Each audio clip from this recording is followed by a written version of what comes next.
낮은 예산 때문에 전원주택 꿈만 꾸고 고민하셨다면 진짜 잘 찾아오셨습니다. 국가 소유의 저수지를 내 집 연못처럼 활용할 수 있으면서 토지 면적이 무려 664평에 해당하는 2015년식 대박집을 찾아왔습니다. 모든 토지와 건물들이 빠짐없는 구성으로 포함되어 있어 추가적인 취득이 필요하거나 분쟁이 될 만한 내용은 존재하지 않으며 넓은 토지와 깔끔한 주택을 몽땅 1,000만원대로 취득하는 것도 가능하니 넓은 토지를 취득해 귀농이나 귀촌을 꿈꾸셨다면 오늘 영상 속 내용에 집중해 주시고 빠짐없는 구성으로 진행 중인 물건을 모두 가져가시길 바랍니다. 조금 더 멀리 이동해 전체적인 현황을 확인해 보면 멀리서 봐도 한눈에 파악되는 우리 집을 살펴볼 수 있으며 주변은 전형적인 농촌마을로 이루어져 있지만 마을과 일정 구간 떨어져 있어 마당에서 음악을 크게 틀어놔도 좋고 저녁에 마당에서 삼겹살을 마음껏 구워 먹어도 되는 위치면서 또 너무 외롭거나 고립된 곳은 아니기에 몽땅 1,000만원대라는 부담없는 가격에 취득해서 부담없는 귀농귀촌이나 시골 세컨하우스를 원하셨던 분들께 추천드립니다. 본격적인 소개에 앞서 구독과 좋아요, 알림 설정 한 번씩 부탁드리고 영상 속 댓글창에 귀농이나 귀촌이라고 적어주세요. 항상 좋은 물건으로 보답하겠습니다. 그럼 우리 집까지 이동하는 도로부터 체크해 볼까요? 우선 우리 집까지 이어진 도로의 경우 지금처럼 왕복 2차로의 도로를 통해 주행하다 내비가 안내하는 방향에 맞춰 마을 방면으로 좌회전하면 됩니다. 들어서는 순간부터 불법 주차된 차량들이 보이지만 도로폭이 6m에 해당하기 때문에 차량으로 출입할 때 아무런 불편함이 없었고 여기 하천이 다리를 건너서부터 우리 집까진 대략 500m만 더 들어가면 됩니다. 마을을 지나서부터는 완전히 농경지들이 모인 곳으로 들어가기 때문에 도로폭이 조금 좁게 느껴질 수도 있지만 웬만한 일반 차량과 농기계도 수월하게 다닐 수 있는 3m 폭으로 이루어져 있어 아주 불편한 정도는 아니었고 중간중간 갈림길도 많은 편이기 때문에 다른 차량과 마주치더라도 충분히 지나갈 수 있습니다.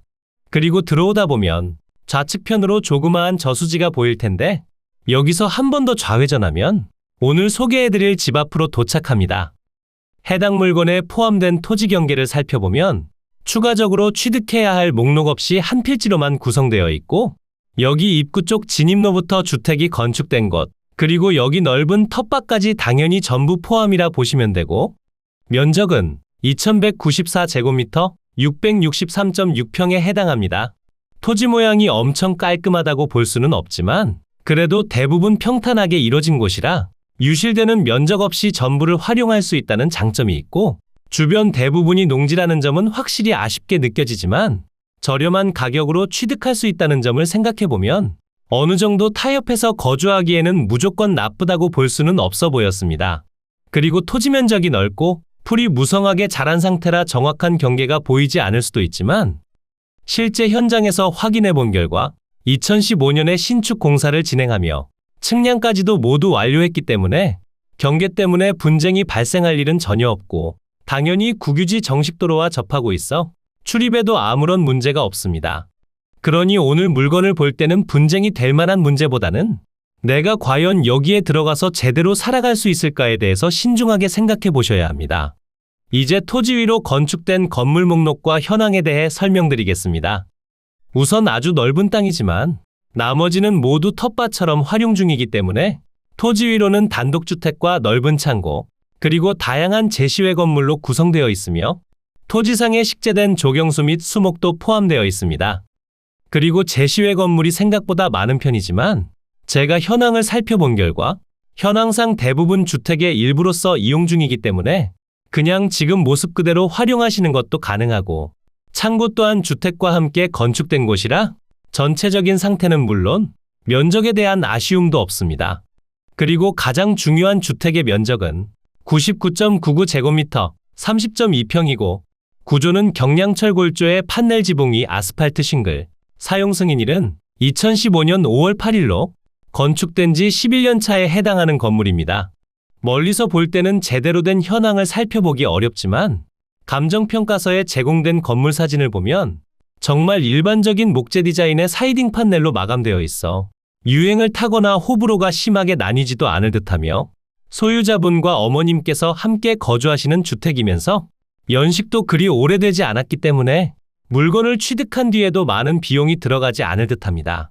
그리고 여기는 사방이 막힘없이 트여 있어 일조량도 전혀 방해받지 않는 곳이니 주택과 창고지 붕 위에 태양광을 설치해서 사용하시는 것도 좋아 보였고, 우리 토지 경계를 따라 울타리와 조경수를 식재하고 마당에 아름다운 꽃까지 심어준다면 육지 속의 섬이라 불러도 될 만큼의 독립적인 공간을 가질 수 있어 보입니다. 다만 주변 환경에 대한 아쉬운 점 또한 분명 존재하니 한순간에 물거품이 되고 싶지 않다면 지금부터 설명드릴 상세한 현황과 방문 가능한 주소, 금액에 관련한 내용과 물건을 취득하기 전 꼭 아셔야 할 주의사항까지 확실히 듣고 판단해 보시길 바랍니다. 네, 엄마. 인터넷 바꾸신다고요? 그럼 비교원에 전화해보세요. 인터넷 TV 신규 가입하면 48만 원 주고 휴대폰 통신사 변경 시 최대 50만 원까지 지원해줘요. 게다가 정수기 렌탈하면 최대 30만 원 지원해주니까 최대 현금 혜택이 128만 원이래요. 대박이죠? 비교원은 23년 동안 60만 명이 이용하고 보안사고 한 번 없이 983억 원의 사은품을 지급한 믿을만한 곳이에요. 만약 다른 곳보다 혜택이 적으면 차액의 120%까지 보상해준다니까 그냥 믿고 하시면 돼요.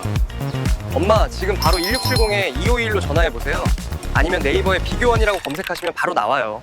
오늘 소개해드린 물건의 토지 경계입니다. 서두에 설명드린 내용처럼 전체 한 필지로 구성되어 있어 별도로 진행하거나 취득해야 할 목록도 없고 면적은 664평에 해당합니다. 그리고 지금 주택이 건축되어 있음에도 불구하고 토지의 지목은 답으로 지정되어 있는데 전용허가를 받지 않고 불법으로 진행된 건 아니었고, 전체 토지 면적 2194제곱미터 중에서 173제곱미터까지만 농지 전용을 받고 건축을 진행했기 때문에 해당 물건을 취득하기 위해서는 농취증 발급이 필요합니다. 전체적으로 농지 전용을 진행하는 것도 문제는 없는 곳이지만 현재 소유자분께서는 비용을 아끼기 위해 이렇게 진행하신 것으로 판단되며, 농취증 발급 사항을 봤을 때 전용허가를 받지 않고 토지 현황이 변경된 경우에는 원상회복 명령이 발하여질 가능성도 있다고 나와 있습니다. 이게 해당 물건의 키포인트라고 봐야 합니다. 일단 한 필지 내에서 부분적인 농지 전용이 발생했지만 별도로 토지는 분할되지 않았기에 정확한 경계는 알 수 없지만 농지 전용을 받은 면적은 173제곱미터로 52.3평에 해당하니 주택이 건축된 건부지의 일부라고 보면 됩니다. 주택 면적보다 전용허가를 받은 면적이 더욱 넓고 사용 승인까지 확실히 받은 건물이라 건물 철거에 대한 문제는 전혀 없지만 최소 120평 정도는 시멘 포장이 되어 있어 만약 원상회복이 발하여진다면 건부지와 전용허가를 받은 면적을 뺀 나머지를 전부 뜯어내야 할 수도 있어 이 부분에 대한 안전마진 확보가 필요합니다.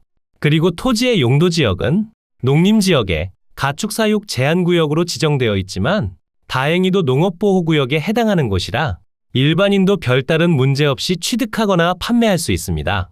다만 위치가 너무 독보적인 곳이라 원활한 매매 거래는 사실상 불가능할 것으로 판단되기에 처음부터 평생 산다는 생각으로 매입하시길 추천드립니다.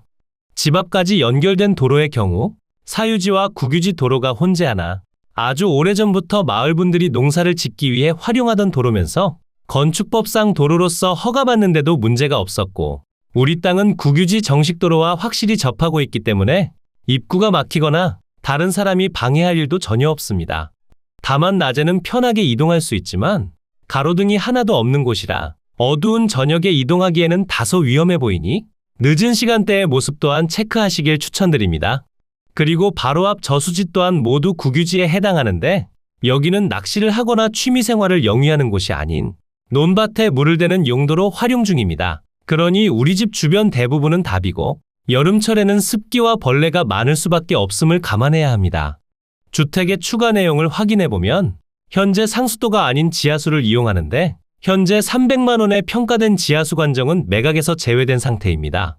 제외된 이유를 추정해보면 보통 지하수는 허가를 받고 진행되는데 여기는 별도 허가를 받은 내역을 찾아볼 수가 없어 정확히 누구 소유인지 몰라 이렇게 표시된 것 같은데 소유자가 아니면 설치할 사람이 전혀 없으며 설령 매각 제외라고 하더라도 이걸 치우는 것도 돈이 들기 때문에 그냥 명도 비용과 함께 가져오면 됩니다.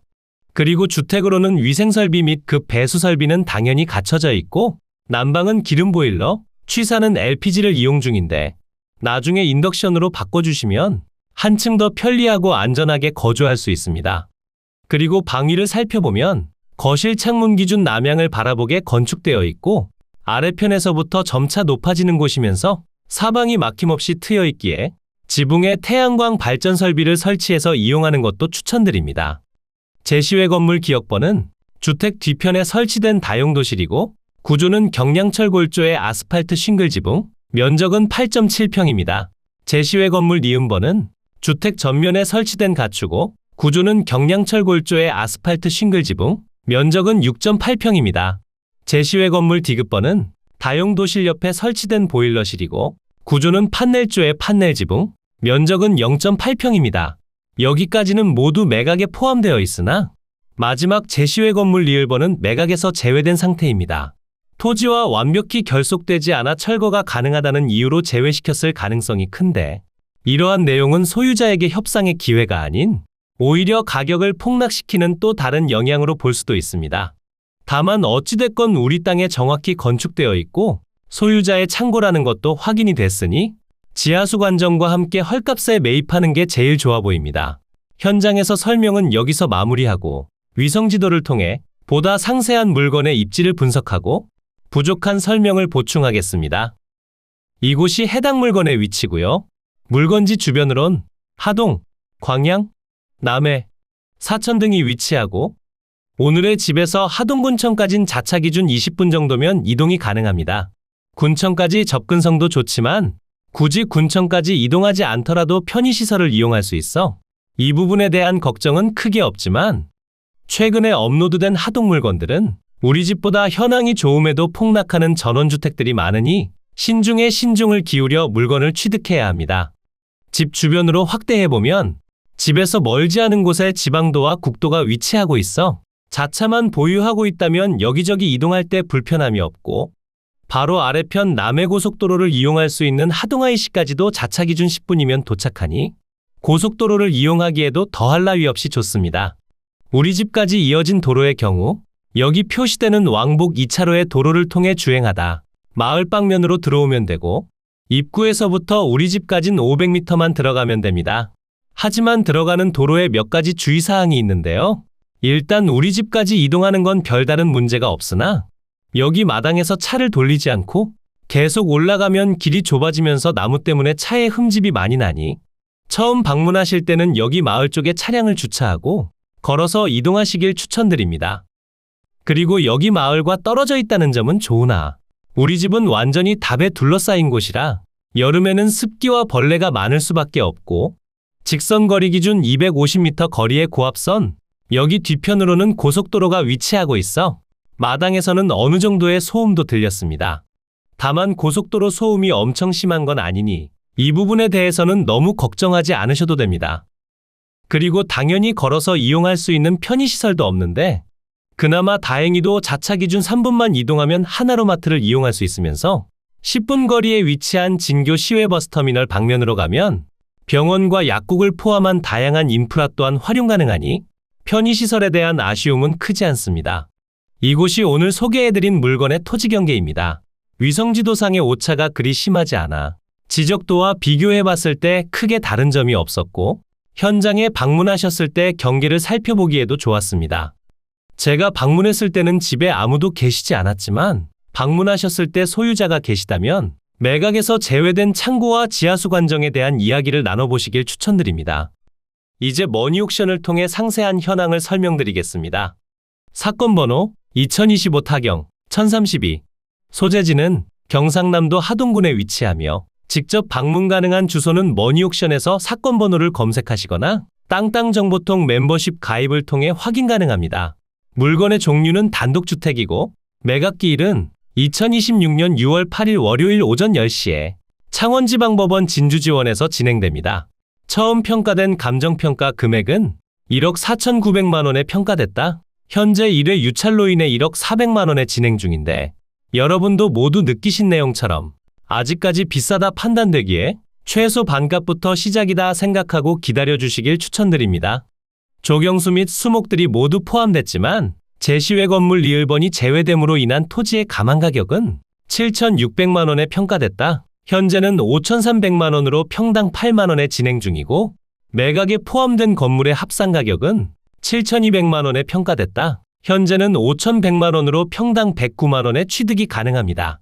아름다운 경남 하동에 위치한 2015년식 땅 넓은 주택이라 지금 개별 가격으로 봤을 때는 참으로 괜찮아 보이지만 여러 가지 현황을 실제로 확인해 본 결과 폭락 확정이나 다름없다고 밖에 생각되지 않았습니다. 물론 해당 물건의 장점은 저렴한 가격과 생각보다 좋은 건물 상태인데 이 두 가지를 제외하곤 모두 아쉬운 점이라 볼 수 있었습니다. 그리고 모든 영상에서 말씀드리지만 지금 분위기에서의 전원주택은 한 번 사면 다시 팔기 힘들다고 봐야 하니 싸게 사서 되판다는 생각은 버리고 그냥 돈 걱정 없이 저렴하게 매입해서 평생 살겠다고 생각하시는 분들만 취득해야 합니다. 추천 가격의 경우 영상 속에서 설명드린 단점과 협의 필요한 내용을 감안해 최소 반값부터 시작이라 보면 되고 매각 제외 상태의 건물을 협의할 수 있다면 4천에서 5천만 원, 그게 아니라면 그냥 더욱 저렴하게 매입하는 게 맞습니다. 감정평가 요항표를 보면 영상에서 설명드린 것과 모두 동일하니 머니옥션에 방문해서 한번 읽어보시길 추천드립니다. 임차인 현황표를 보면 현재 채무자 겸 소유자와 함께 등재된 분이 있는데 이분은 채무자 겸 소유자의 어머니면서 말소 기준일보다 전입일이 늦어 대항력이 없으니 임차인에 대해서는 전혀 걱정하실 필요가 없습니다. 건물과 토지 등기부를 확인해보면 2015년 5월 22일에 설정된 근저당권이 말소기준 권리가 되며 아래로의 내용들은 모두 소멸하기에 여러분께 인수되거나 소멸하지 않는 권리가 없는 깔끔한 물건임을 알 수 있습니다. 영상을 시청해주신 모든 분들 진심으로 감사합니다. 여러분의 의견과 댓글을 반영해서 항상 좋은 영상을 만들려고 노력하고 있으니 많은 관심과 댓글 부탁드리고 전원 생활에서 유용하게 사용할 수 있는 여러 가지 농기계나 텃밭용품, 그리고 건강을 책임질 비타민까지 모두 만나보실 수 있으니 아래편 설명창도 꼭 확인해 보세요.